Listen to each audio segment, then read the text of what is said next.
دوستان سلام.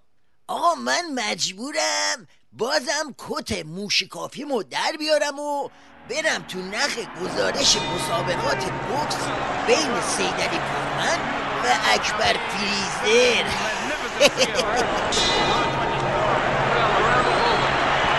That is one of the most exciting first rounds I think we've seen in a long time.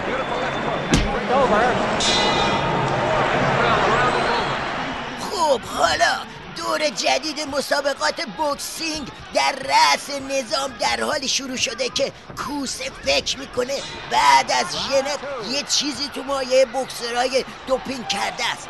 سیدعلی هم بعد از جرعه اول جام زهر نه نای فکر کردن داره نه رمق مش زدن. اینجاست که کوسه چپ و راست میره واسه فک عظما.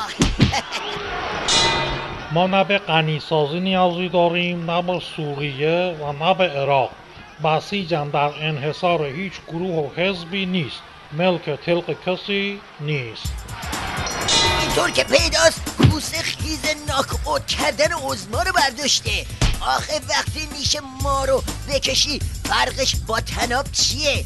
ولی یه فرقی بدون عراق و سوریه و غنیسازی و بسیجم یه چیزی تو همین مایه هست. به درد ماسبندی هم نمیخوره.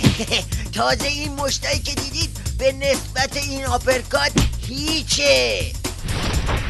وزیر امور خارجه در سفر به قم با حضرات آیات مکارم شیرازی، صافی گلپایگانی، وحید خراسانی، نوری همدانی، صبحانی، جوادی آملی، موسوی اردبیلی، حجت المسلمین شهرستانی، نماینده آیت الله سیستانی و اعضای جامعه مدرسین حوزه علمی قم دیدار کرد.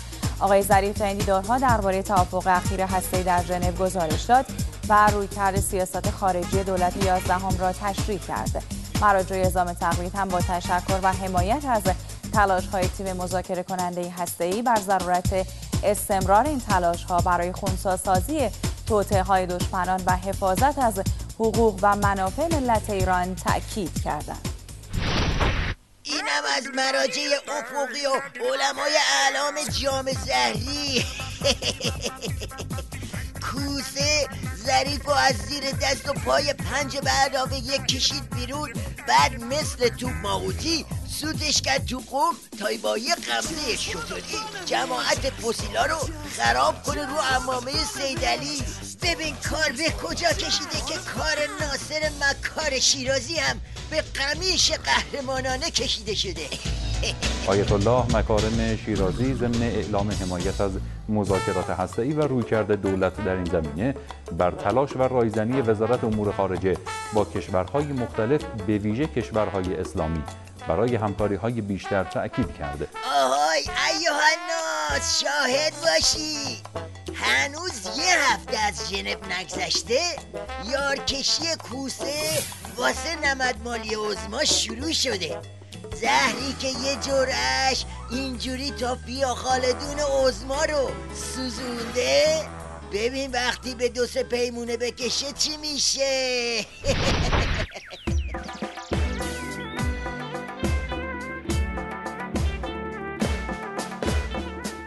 سیدعلی عظمای ما، آقای ما، میتونی نظام از دست میره، خاطرت داره پس میره، همه چی یهو از هم میپاشه اگه هاشمی نباشه.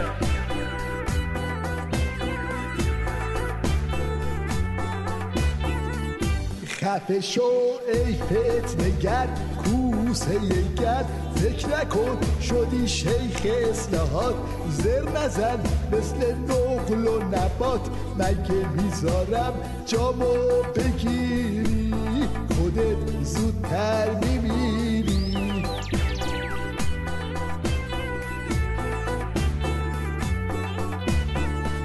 افتادی توی تله چوبونه گرده، من میخوام بشم منجی تو، تو بذار بشم مجری تو، گوش تو با کن تا نشی بیچاره وگرنه سرت رو داره.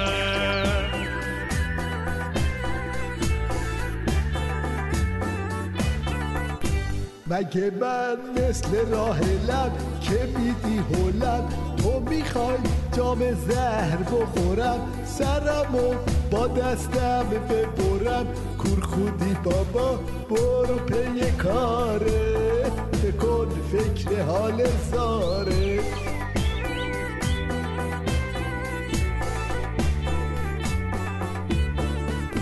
پس دیگه کشی نظام ارث امام غرق میشه توی آتیش قیام دورمون دیگه میشه تمام دره سقوط سر راهمونه بشیم با هم رفونه دیگه کارمون تمومه اینم خط و این نشونه